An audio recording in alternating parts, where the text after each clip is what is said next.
Donc pour terminer cette séance, Pascal Mariani.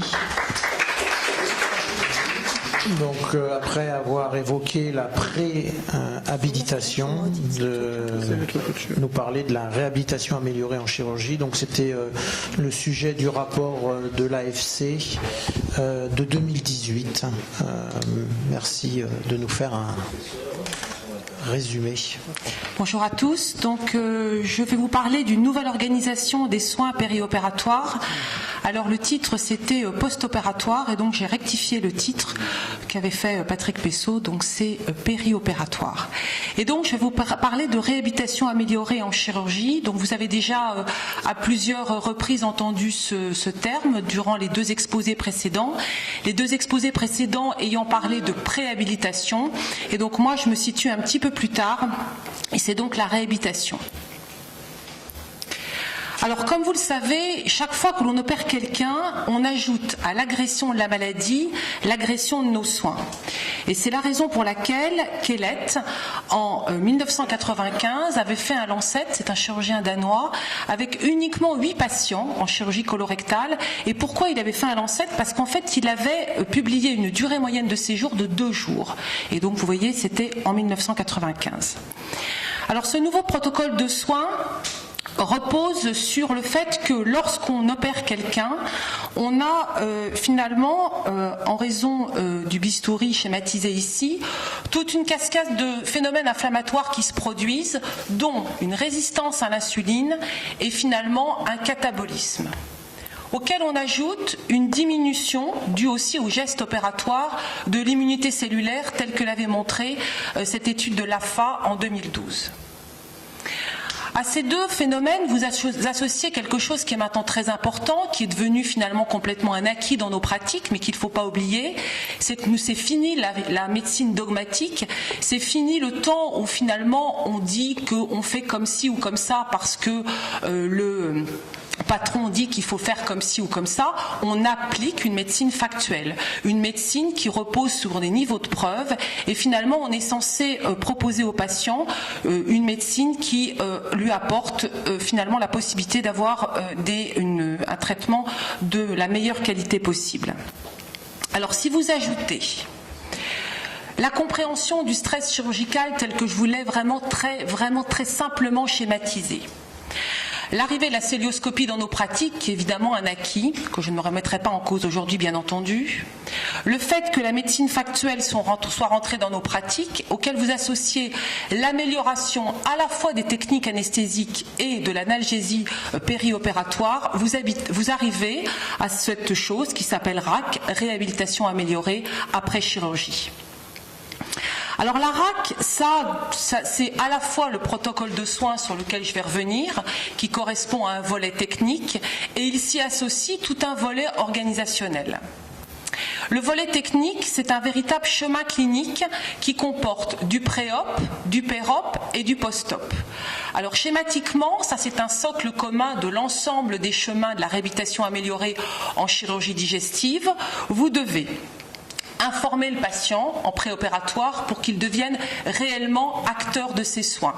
Lui proposer une immunonutrition lorsque vous l'opérez d'un cancer. Vous ne le préparez plus pour la chirurgie colorectale, vous ne le prémédiquez plus, vous arrêtez de le laisser à jeun à minuit la veille des interventions et vous lui proposez un jeûne moderne, c'est-à-dire 6 heures avant pour les solides et 2 heures avant pour les liquides, et afin de contrecarrer l'insulinorésistance, vous lui donnez des carbohydrates qui sont des solutions hypoosmolaires de glucosé, en général 2 heures avant l'intervention. En pér-op, l'anesthésiste administre une antibioprophylaxie, prévient l'hypothermie, fait de la compression veineuse intermittente quand on est en chirurgie bariatrique. Le chirurgien essaye, autant faire se peut, de proposer de la laparoscopie, mais on peut faire de la RAC sans laparoscopie, ce n'est pas une condition absolue.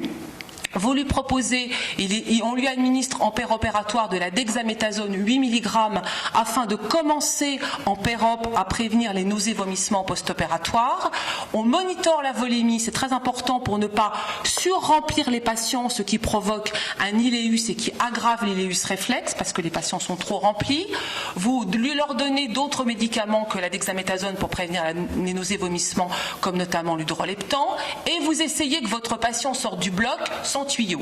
La RAC, c'est de la chirurgie sans tuyau. Si possible, sans drainage de la cavité abdominale, sans sonde gastrique et sans sonde urinaire. Pourquoi ? Parce que toute cette tuyauterie va le handicaper pour reprendre le plus rapidement possible une autonomie. L'anesthésiste est censé vous aider à faire de l'analgésie multimodale, c'est-à-dire en fait, il va proposer aux patients une épargne morphinique maximale et puis il va y avoir en général une technique d'analgésie loco-régionale qui s'associe aux antalgiques usuels. C'est comme par exemple une péridurale lorsqu'il n'y a pas de laparoscopie, un tabloc lorsque vous avez de la laparotomie ou lorsque vous faites de la célio ou une infiltration des orifices de trocar.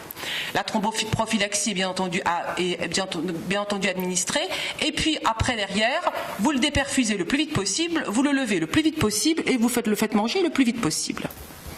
Alors pour faire tout ça, il faut s'organiser. Tout d'abord, il faut qu'il y ait 3 personnes qui soient convaincues de cette réhabilitation améliorée.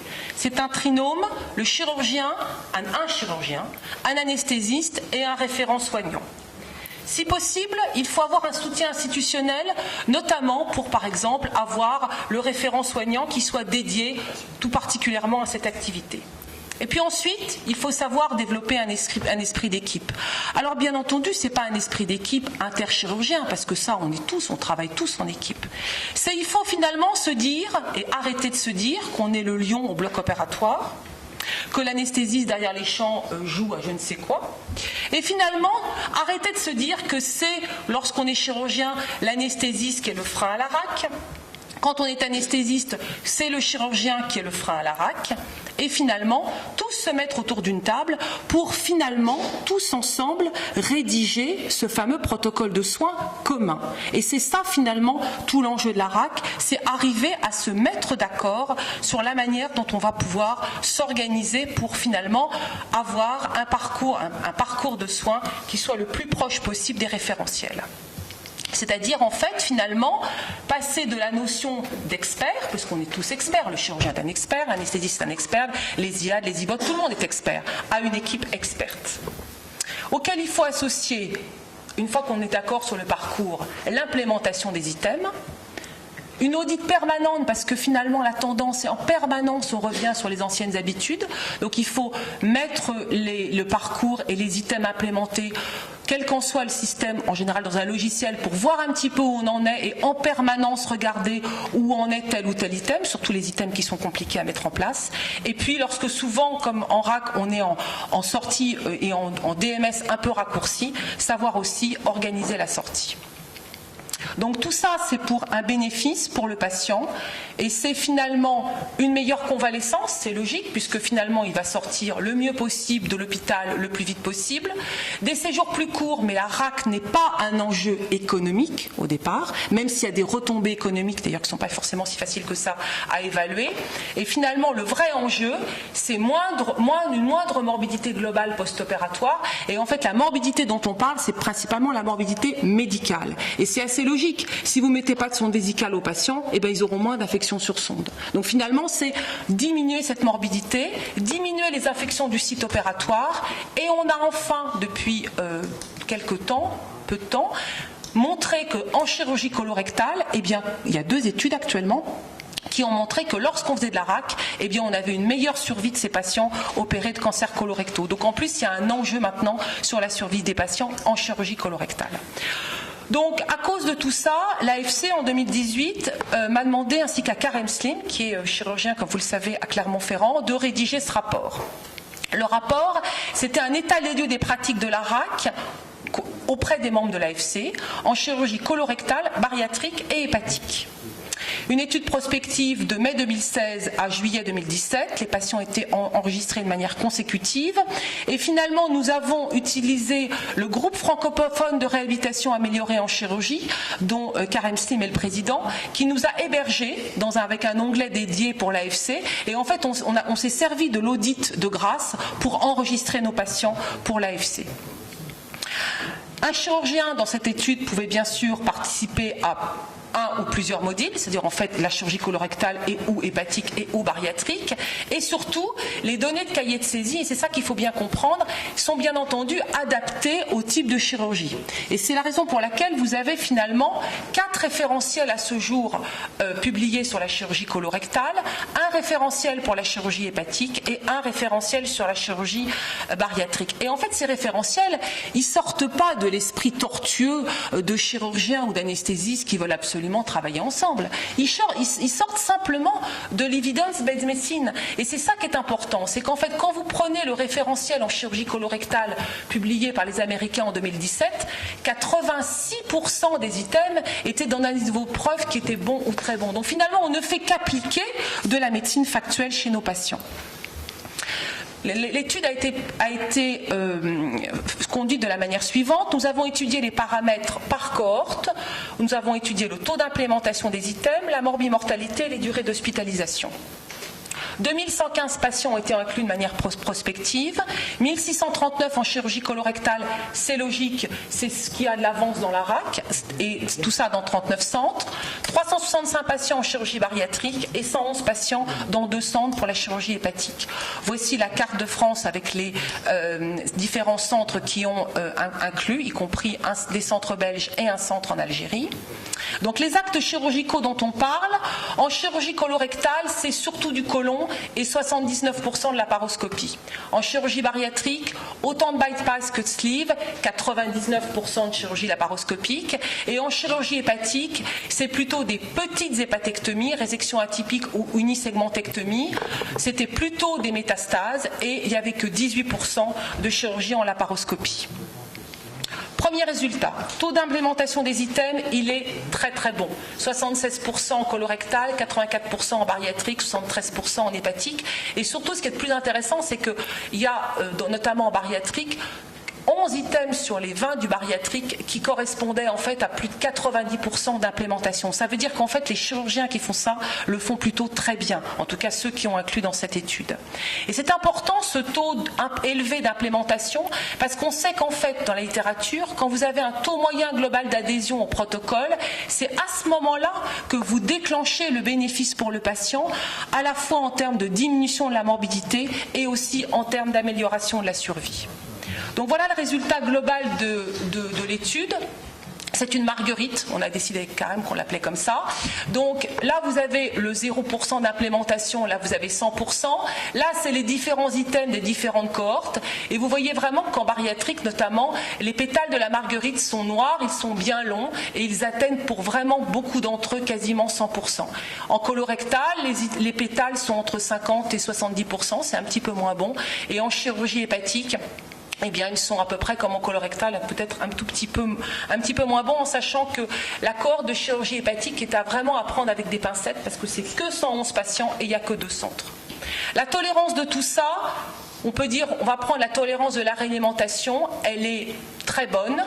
Il y a peu d'intolérance, mais il y a encore des patients qui ne sont pas réalimentés avant la 24e heure, comme c'est normalement important dans le protocole.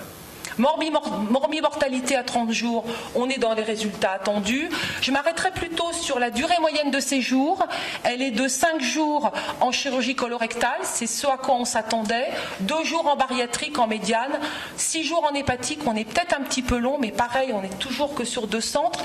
Ce qui est plus important, c'est ça, c'est qu'en fait, quasiment tous les patients sortent à la date théorique. Donc en fait, ils n'attendent pas leur sortie parce qu'ils attendent une maison de repos ou je sais pas quoi. Et c'est ça qui est important dans la RAC, c'est qu'il faut absolument prévoir la sortie avant l'entrée pour pouvoir finalement avoir à ce moment-là une diminution de la moyenne de la durée de séjour, si tant est que ce soit un objectif.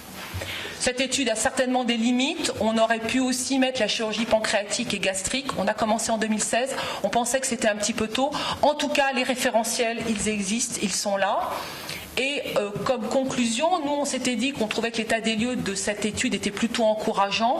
On avait été quand même très surpris par le fait que les membres de l'AFC qui faisaient de la RAC le faisaient plutôt bien. Et je reviendrai sur ce schéma que j'ai emprunté à Karim Slim sur la réhabilitation améliorée, qui est le fait que quand on a un taux d'implémentation des items, et c'est ça là, le nombre de recommandations appliquées qui arrive aux alentours de 16, eh bien c'est là où vous avez vraiment un décrochage sur la DMS. Et de la même manière, quand vous prenez 16 sur le nombre de recommandations appliquées, eh bien c'est là aussi où vous avez un décrochage sur la diminution de la morbidité. Donc vraiment, pas de parcours incomplet. Si on le fait, il faut le faire en totalité. Dernière diapositive, la conclusion. Je pense que la RAC est bénéfique pour les patients parce que les patients vraiment sont acteurs de leurs soins et le fait de les mobiliser dès le soir de l'intervention et voire même de les lever en salle de réveil, ce qu'on fait maintenant à Curie, c'est tout à fait possible à partir du moment où tout le monde est motivé. Les équipes, ça fédère tout le monde, les anesthésistes, les chirurgiens, mais aussi les nutritionnistes et tout le personnel soignant, y compris les aides-soignantes. Et puis, bien sûr, comme c'est des séjours qui ont tendance à se raccourcir, eh bien, on déporte les soins sur un environnement extra-hospitalier et ça impose tout ça, bien sûr, une réflexion sur le financement de ce type de prise en charge. Je vous remercie de votre attention.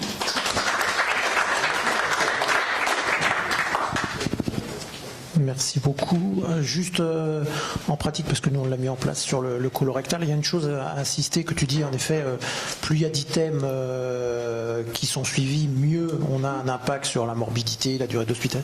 Mais ce qu'il faut aussi discuter avec les équipes donc soignantes, nous les internes et tout ça, parce que il y a les items, et par exemple le malade qui vomit, donc du coup on le réalimente pas, donc du coup il est plus RAC.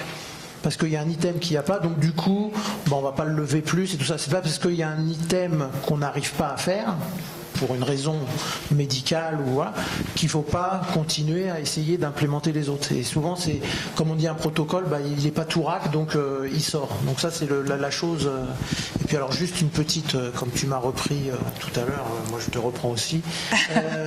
Non, le trinôme, c'est important, mais je pense qu'il manque le patient, parce que si tu lui as pas mis autour de la table pour lui expliquer qu'on va le lever le soir, qu'on va tout ça, ça fait partie plus que d'un trinôme, Alors, le trinôme, il était sur le volet organisationnel et le patient, je l'avais plutôt mis dans le parcours de soins. En fait, c'est pour ça. Je commence avec l'information au patient. Mais le trinôme, c'était plutôt, puisque c'était la question qui m'était posée, finalement, comment on s'organise au niveau de l'hôpital sur la mise en place d'un parcours. On peut en faire des diapos et des diapos sur le nombre de réunions qu'il faut organiser. Et en fait, souvent, il faut commencer les parcours de RAC déjà en identifiant ce qui fonctionne bien, et puis se dire qu'il y a 3 ou 4 items à implémenter en urgence, et puis après travailler d'item en item pour pouvoir avoir un taux d'implémentation le plus important possible. Non, mais ce que je voulais dire, c'est que en fait, dans l'organisation, c'est aussi quand tu vois ton patient en consultation, nous on fonctionne comme ça, on a une infirmière RAC qui va et qui voit le patient après la consultation et qui lui explique justement comment ça va se passer, tout ça. Donc c'est-à-dire que dans ton parcours de soins aussi, le patient à un moment a une consultation différente, spéciale, pour lui expliquer tout ça. Alors ça doit être un petit peu le fait que je travaille dans un CLCC. En fait, moi j'ai l'infirmière d'annonce pour l'annonce du cancer. Donc en fait, finalement, l'infirmière d'annonce et aussi l'infirmière qui fait le protocole de RAC. Mais en tout cas, bien sûr, il faut remettre, en fait, non seulement je remets un parcours de soins, mais en fait, en plus, je remets en plus un tableau de bord au patient, je ne l'ai pas dit là, mais de manière à ce que le patient, justement, soit le mieux acteur de ses soins le plus possible. Et en fait, il doit cocher tous les jours, non seulement ce qu'on lui a fait, mais aussi comment il l'a ressenti. Parce que c'est bien joli de vouloir les réalimenter ou les lever, mais s'ils sont perclus de douleur, ça n'a aucun sens. Donc il faut aussi qu'ils mettent leur ressenti. Oui, Olivier. Oui, alors justement, moi, ce qui m'intéresse, c'est, on remet pas en question évidemment la RAC, c'est pas les 90% de ceux qui ça marche, mais c'est les 10% de qui ça marche pas. Parce que moi, quand je fais la visite, fréquemment, il y a un malade, il y en a au moins un par semaine, qu'on a déperfusé, à qui on a donné ces 2 gélules de Dafalgan la veille, qui les a toujours dans l'estomac parce qu'il n'a pas repris de transit, et qui est crispé dans le lit parce que, c'est pas qu'on est dans une marche forcée, mais il y a un problème de réévaluation. Il faut éduquer les gens à dire il ne faut pas hésiter à reperfuser. C'est pas un échec de reperfuser quelqu'un ou autre et de ne pas se retrouver, comme disait en arrière, des gens qui ont mal parce qu'on est allé trop vite et que ça ne marche pas. C'est pas très grave non plus. Et la deuxième chose, c'est le côté pas médico-légal, mais le fait de faire de la RAC. Évidemment, les malades, même si c'est pas fait pour ça au départ, sortent plus tôt. Et souvent, la complication, ils la font à la maison. Ce qui n'était pas le cas avant, où les malades, on les gardait 10-15 jours. Quand ils faisaient la péritonite, ils la faisaient à l'hôpital. Et maintenant, on a le discours, vous m'avez fait sortir trop tôt, j'ai fait l'abcès, etc. Donc il y a un côté éducation aussi. Moi, quand on en fait sur du foie ou du pancréas, je leur dis, si vous devez faire une complication, vous la ferez à la maison. En revanche, il y a un circuit qui est prévu. C'est-à-dire, vous rappelez, on est organisé pour la réhospitalisation, parce que ça aussi, il faut le prévoir. Parce qu'encore une fois, on a changé de paradigme. Les malades sortent et ils font la péritonite ou le bilium à la maison, ils ne le font plus à l'hôpital. Hubert, oui. Mon secrétaire général d'abord. Je t'en prie, Hubert, vas-y. Oui, donc dans mon hôpital, finalement, c'est les chirurgiens digestifs qui ont donné la contagion pour faire la RAC. Et je pense que cette chirurgie a été donc probablement une des précurseurs dans ce domaine. On les remercie. Je vois que partout où ça marche, c'est là où il y a des infirmières spécialisées RAC. Et on ne peut pas faire dans un service de la RAC s'il n'y a pas une infirmière coordinatrice. Ça, c'est très important. Et il y a un problème aussi vis-à-vis de notre administration, c'est que quand on fait de la RAC, on diminue les durées de séjour, donc on a moins besoin de lits, donc on a moins besoin d'infirmières dans les offices de soins. Et il faut quand même faire comprendre que si on a besoin d'une infirmière en moins ou 2 infirmières en moins dans les lits d'hospitalisation, on a besoin de maintenir ce personnel pour faire la coordination de ces programmes.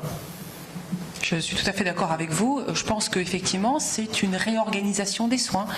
Ça fait changer les habitudes, mais je crois qu'il faut en permanence avoir à l'esprit que c'est finalement, normalement, la bonne médecine, puisque c'est la médecine factuelle.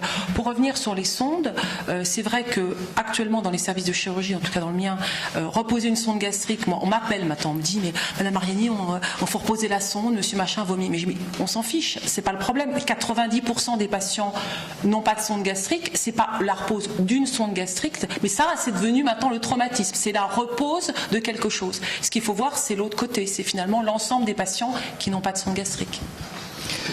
Oui, alors à l'inverse des 10% qui vont pas, moi je m'intéresse aux 90% qui vont et je trouve que la RAC c'est tellement formidable qu'on va se trouver confronté à un problème qui est qu'en fait maintenant je vois particulièrement en chirurgie bariatrique qui est une chirurgie particulièrement régulée, codifiée, oui. Plus que la chirurgie oncologique, particulièrement les côlons droits, c'est plus compliqué, enfin bon bref. On voit des patients qui en fait viennent se faire opérer comme ils iraient chercher un paquet recommandé à la poste. C'est-à-dire qu'on les a mis dans un circuit, on les a éduqués, ils pratiquent ce circuit que vous nous avez d'ailleurs bien montré tout à l'heure, là, tout ce qui est mis en place, etc. Et puis ils se font opérer et en fait il ne se passe rien. C'est-à-dire qu'ils n'ont pas mal, ils n'ont pas de tuyaux, ils sortent le lendemain, voire même. Et donc en fait, il y a. Et ils font les rares qui font une complication, ils la font à la maison. Voilà. Et donc, je trouve que ça marche tellement bien qu'on décrédibilise un peu l'opération. Et c'est pour ça que j'ai bien aimé d'ailleurs la préparation physique avant l'opération. Je ne parle pas de la chirurgie oncologique, ou la préparation nutritionnelle bien sûr. Mais finalement, les faire un peu bosser avant, c'est un peu leur rendre. Je vais pas comme je vais à la boulangerie, quoi. Il va se passer un truc important. Et ça risque d'être. C'est un peu le paradoxe. C'est-à-dire qu'on a. Non mais j'ai peur que les patients ne comprennent pas bien l'enjeu de l'opération. Nous on le sait, on le connaît le back-office, mais on fait quand même des choses sérieuses au fond de leur abdomen et voilà. C'est la rançon de la gloire, si j'ose dire. C'est un peu comme les orifices de trocars. Il y a une douleur au niveau de l'orifice de trocar, ils reviennent, on finit par se dire est-ce qu'il n'y a pas un peu d'épiplomb incarcéré. C'est une espèce de folie de l'orifice de trocar, c'est ce que tu disais quand on venait tout à l'heure. Et finalement, quand on a la grande cicatrice, ils voient leur grande cicatrice, ils ont dit qu'ils sont un peu mal, et finalement, c'est un peu normal d'avoir mal parce que la cicatrice est grande. S'il y a un trou qui est grand comme ça, ils ne comprennent pas pourquoi ils ont un peu mal au niveau du trou. Voilà. Mais c'est la rançon du succès. Absolument. C'est l'information. C'est l'information au départ, c'est de la chirurgie quand même. Les risques sont là. Voilà. Bon, est-ce qu'il y a d'autres réactions? Je remercie tous les orateurs de la qualité et puis de la ponctualité. Alors moi, je voudrais faire une autre réflexion. C'est qu'on a parlé de féminisation. On a quand même 4 oratrices sur 7 orateurs qui ont été des femmes. Et on les remercie beaucoup pour la qualité de leur exposition.